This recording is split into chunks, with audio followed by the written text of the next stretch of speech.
Hello everyone, स्वागत है आप सभी का आपके अपने चैनल रिचार्ज क्रिएटिविटी में। और मैं हूँ रिचा। साथियों, आज का जो हम प्लान लेकर के आए हैं वो प्लान है हमारा सामाजिक विज्ञान से संबंधित नागरिक शास्त्र यानी कि सिविक्स। सिविक्स विषय से हम जो प्लान लेकर के आए हैं, इसमें जो हम प्रकरण रखेंगे वो रखेंगे यहाँ पर खजुराहो। और इसको हमने 3 स्टेप में तैयार किया हुआ है और जो कि फाइनल टीचिंग से हमारा संबंधित है। यानी कि जो आपका प्रैक्टिकल होगा फाइनल टीचिंग के लिए, उस समय जो आप अपना एक सामाजिक विज्ञान के अंतर्गत सिविक्स में आप प्लान चाहते हैं या बनाना चाहते हैं, तो वहां पर आप इस प्लान को एज इट इज रख सकते हैं। साथ ही मैं आपसे एक बात और बताना चाहती हूँ कि अगर आपको इस विषय की पीडीएफ चाहिए तो मुझे आप कमेंट बॉक्स में बता सकते हैं, मैं वो भी आपको दे दूंगी। तो यहाँ पर एक हम्बल रिक्वेस्ट भी करना चाहती हूँ कि यदि आपको प्लान सही लगता है, समझ में आता है, तो प्लीज़ वीडियो को लाइक करना ना भूलें। साथ ही इसको शेयर भी वहाँ कर दें जहाँ इसकी आवश्यकता है। और जो पहली बार मेरे चैनल से जुड़ रहे हैं वो मेरे चैनल को सब्सक्राइब ज़रूर कर लें ताकि हर वीडियो का नोटिफिकेशन आपको समय से मिलता जाए। तो अब हम वीडियो को स्टार्ट करते हैं, लेकिन वीडियो को स्टार्ट करने से पहले जहाँ आवश्यकता होगी वहाँ मैं आपको बता दूंगी, और जहाँ आवश्यकता है कि साइलेंट रहने की तो मैं आपको साइलेंट मोड में भी इसको पूरा बताऊंगी। क्योंकि ज़्यादा हम बताते हैं पूरा डीपली, अगर हम आपको बताते चले जाते हैं तो प्लान हमारा बहुत लंबा खिंच जाता है, यानी कि वीडियो बहुत लंबी बन जाती है, जो हम नहीं चाहते। तो जहां आवश्यकता होगी हम केवल वहीं पर बोलेंगे, बाकी का हम इसको एक साइलेंट मोड पर रखते हुए आपको बताते चले जाएंगे। तो चलिए अब वीडियो को हम स्टार्ट करते हैं। तो ये हमने यहाँ पर एक टीचिंग की फाइल ली है, और इस फाइल को आप पेज हमारे 2 तरह के आते हैं, चाहे इसमें छोटे पेज हो चाहे बड़े पेज हो, आप कोई भी पेज ले सकते हैं। हमें केवल तरीका देखना होता है, अपना एक मेथड जो होता है उसके अंदर एक प्रकरण होता है, उस प्रकरण को देखना होता है और एक सब्जेक्ट देखना होता है। किस तरीके से बनाया है वही मैं आपको बताने जा रही हूँ। पेज आप किसी भी तरीके से ले सकते हैं, मैंने बहुत सारी वीडियोज इस पर अपलोड की हुई हैं, आप देख सकते हैं। किसी भी सब्जेक्ट पर आप देख सकते हैं, साइंस का भी है, मैथ का भी है, और इंग्लिश का भी नहीं डाला है, इंग्लिश का भी मैं डाल दूंगी, हिंदी का भी है, संस्कृत का भी है। बहुत सारे मैंने प्लान्स डाले हैं, एसएसटी में भी बहुत सारे मैंने डाले हैं। तो आपको अगर किसी और टॉपिक पर चाहिए तो वो भी आप मुझे कमेंट में बता सकते हैं।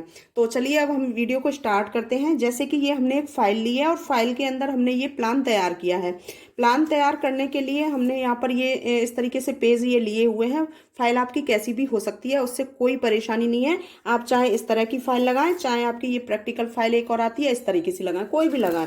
अब यहाँ पर हमारा जैसे ये फ्रंट पेज का है, हमारा पहले पेज का, तो पहले पेज पर जो हमारा वर्क होगा वो इस तरीके से आप रख सकते हैं इसको।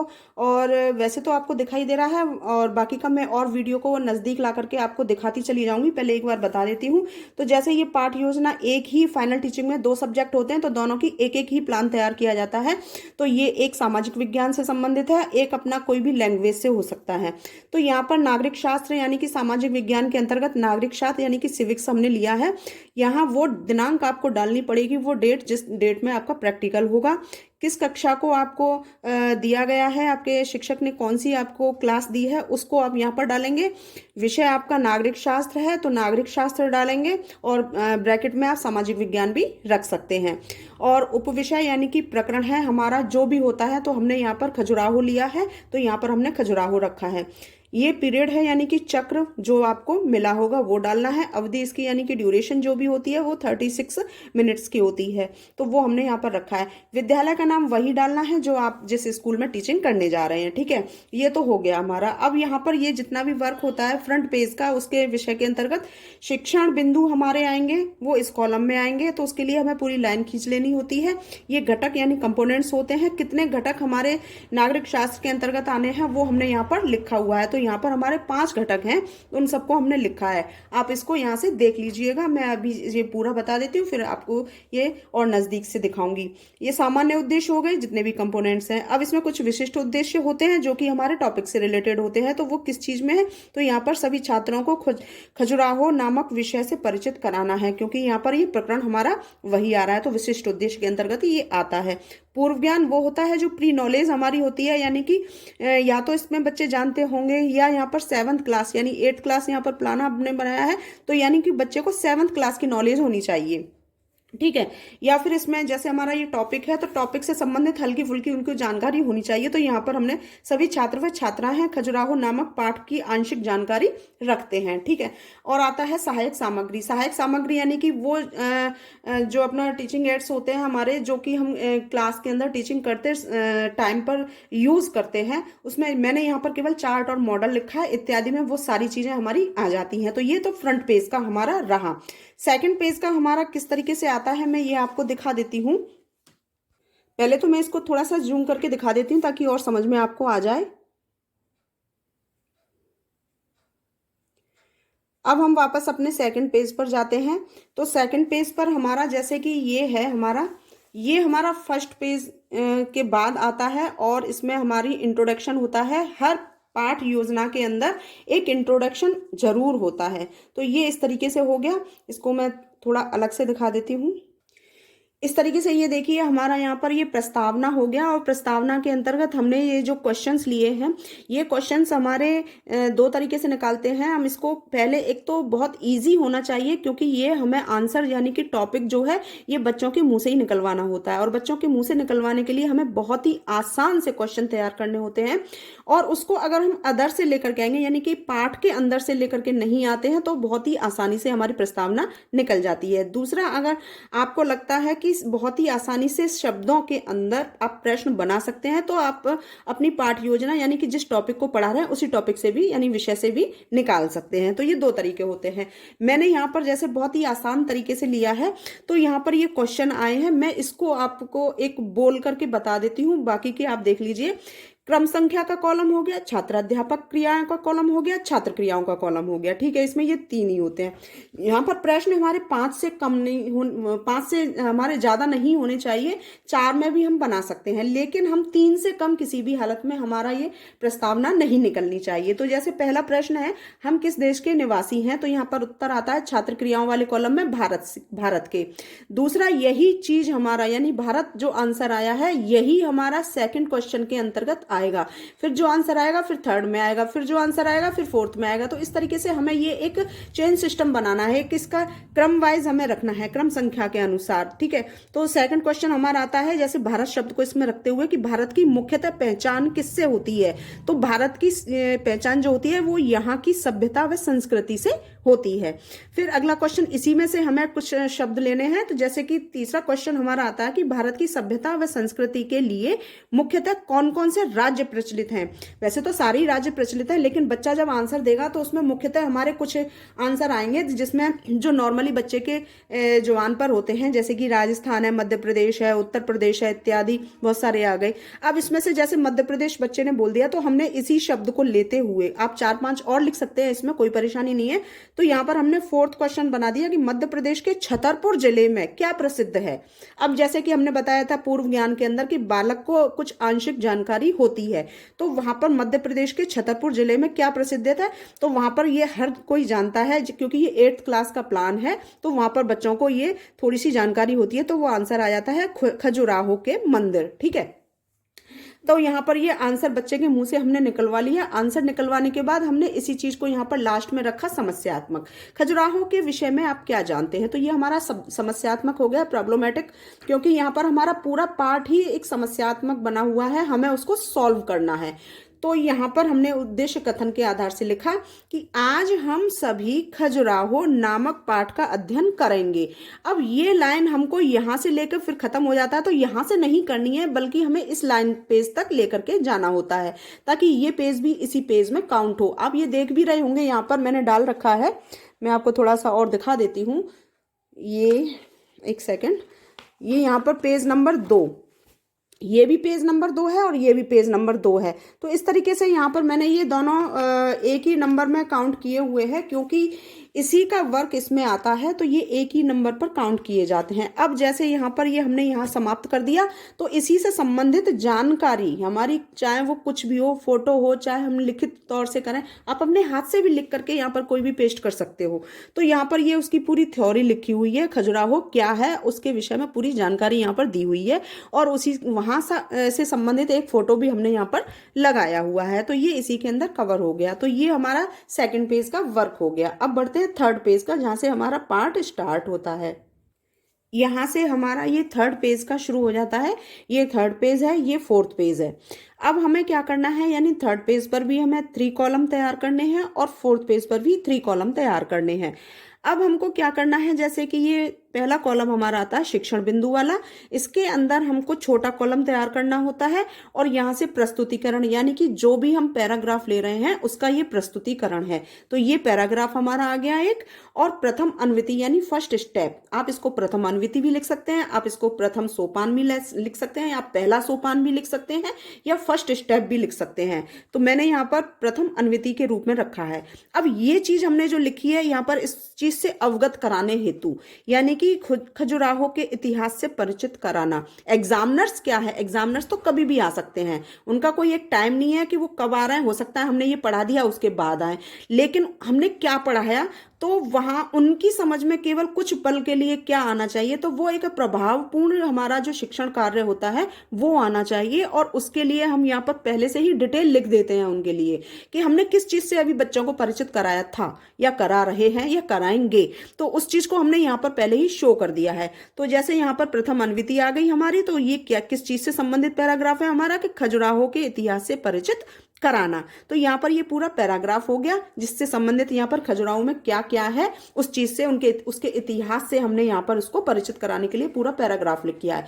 अब यहाँ पर जब आप उस चीज को एक्सप्लेन करोगे तो वहां पर यानी कि बताओगे बच्चों को, तो उस समय छात्र, यानी कि सेकंड कॉलम में तो आपने एक पैराग्राफ समझाया बच्चों को, तो वो आपकी क्रियाएं हो गई, तो छात्राध्यापक क्रियाएं, ठीक है।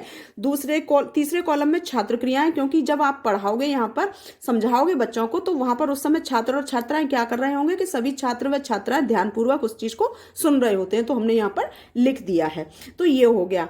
अब यहाँ पर हमने जो प्रश्न पूछे थे, जो पैराग्राफ पढ़ाया था उसी से संबंधित हमने यहाँ पर कुछ प्रश्न भी रखते हैं, ताकि बालक को कितना समझ में आया उस चीज को हमें जानना है। तो यहाँ पर हमने इसी पैराग्राफ से कुछ प्रश्न उतारे हैं। ये प्रश्न हमारे लगभग 5 होने चाहिए, क्योंकि 5 प्रश्न में ये होता है, ये कम से कम प्रश्न होते हैं, क्योंकि 5 प्रश्न में हम क्या करते हैं, अक्सर क्या होता है कि बच्चों की पूरी नॉलेज ले लेते हैं कि बच्चे को पाठ कितना समझ में आया था। तो उस चीज में हमें 5 प्रश्न आराम से एक पैराग्राफ में बन सकते हैं, ठीक है। फिर तो उन प्रश्नों को हम कहते हैं बोधात्मक प्रश्न। ये तो बोधात्मक प्रश्न हो गए, यहाँ पर हमने क्रम संख्या के अनुसार लिख लिया, प्रश्न नंबर 1, 2, 3, 4 एंड 5, ठीक है। अब यहाँ पर छात्र क्रियाओं में जब प्रश्न पूछेगा शिक्षक, तो उस समय बच्चे क्या करेंगे, आंसर देंगे। तो यहाँ पर ये उत्तर हो गए। ये तो हमारा इसका तीसरे पेज नंबर का हो गया। अब चौथे पेज पर अगर हम देखते हैं तो उसमें भी हमें 3 कॉलम तैयार करने होते हैं, और 3 कॉलम यानी कि विधि प्रविधि वाला कॉलम, एक श्यामपट्ट वाला कॉलम और एक सहायक सामग्री वाला कॉलम। अब यहाँ पर विधि प्रविधि में जैसे कि आपने जब पढ़ाया था तो बच्चे ध्यानपूर्वक सुन रहे थे। अब ये कौन सी विधि यहाँ पर अप्लाई की गई थी, तो यहाँ पर व्याख्यान विधि थी, क्योंकि शिक्षक ने यहाँ पर व्याख्यान दिया था, तो व्याख्यान विधि आ जाती है यहाँ पर। और जब प्रश्न और उत्तर चल रहे थे तो यहाँ पर प्रश्न और उत्तर विधि हो गई, ठीक है। श्यामपट्ट वाले कॉलम में क्या होता है कि जैसे जो इसके मुख्य पॉइंट्स हैं, इसके अंदर जो मुख्य पॉइंट्स थे उनको हमने शॉर्ट रूप से यहाँ पर रख दिया। आप जो रोलर बोर्ड लेकर के जाओगे अपने पास से, वहां पर आप इसको पहले से लिख करके ले जाओगे। तो ये हमारे मुख्य पॉइंट्स हो गए, तो वो श्यामपट्ट कार्य में आ गए। एक एक पॉइंट को आप क्लियर कर सकते हो अपने पॉइंटर की सहायता से। अब सहायक सामग्री वाले कॉलम में अगर हम देखते हैं तो यहाँ पर ये उसी से संबंधित जो हमने समझाया इतिहास, वहाँ जितनी भी बिल्डिंग्स हैं उन बिल्डिंग्स की हमने यहाँ पर एक फोटो लगा दी है, ताकि समझ में आए कि हम किस चीज से अवगत करा रहे हैं। दूसरी बात, हमारी पाठ योजना जो है वो भी एक अट्रैक्टिव बन जाए। तो ये हमारा यहाँ पर एक स्टेप का काम हो गया, यानी प्रथम अनुवृत्ति का कार्य होगा। ठीक इसी तरीके से हमें सेकंड स्टेप करना है, थर्ड स्टेप करना है। तो जितने भी स्टेप आप तैयार करना चाहते हो उतने आराम से कर सकते हो। अगले स्टेप को हम देखते हैं तो वो भी बिल्कुल इसी तरीके से होगा, देखते हैं। तो ये हमारा सेकंड स्टेप आ गया, उसमें भी हमने ये 3 कॉलम बनाए जैसे कि फर्स्ट में बनाए थे, और इस वाले पेज में भी हमने 3 कॉलम बनाए हैं। वही हमारा शिक्षण बिंदु वाला कॉलम, दूसरा छात्राध्यापक क्रियाएं। हाँ, इसमें एक चीज और बता देती हूँ, जैसे लड़कियां अगर तैयार करती हैं तो वहां पर लड़कियां लिखेंगी छात्राध्यापिका क्रियाएं, और लड़के बनाते हैं तो छात्राध्यापक क्रियाएं। तो यहाँ पर हमने थर्ड कॉलम जो बना है वो छात्र क्रियाओं वाला बना है, और इसमें देखते हैं तो विधि प्रविधि, श्यामपट्ट कार्य और सहायक सामग्री, यानी कि जो हमने पिछले पेज में किया था ठीक उसी तरीके से हमें यहाँ पर रखना होता है, बस चेंज होता है तो वो हमारा यहाँ पर हो जाता है। अब यहाँ पर हम प्रस्तुतिकरण नहीं रखेंगे क्योंकि पाठ हमारा स्टार्ट हो चुका है प्रथम अनुवृत्ति से ही।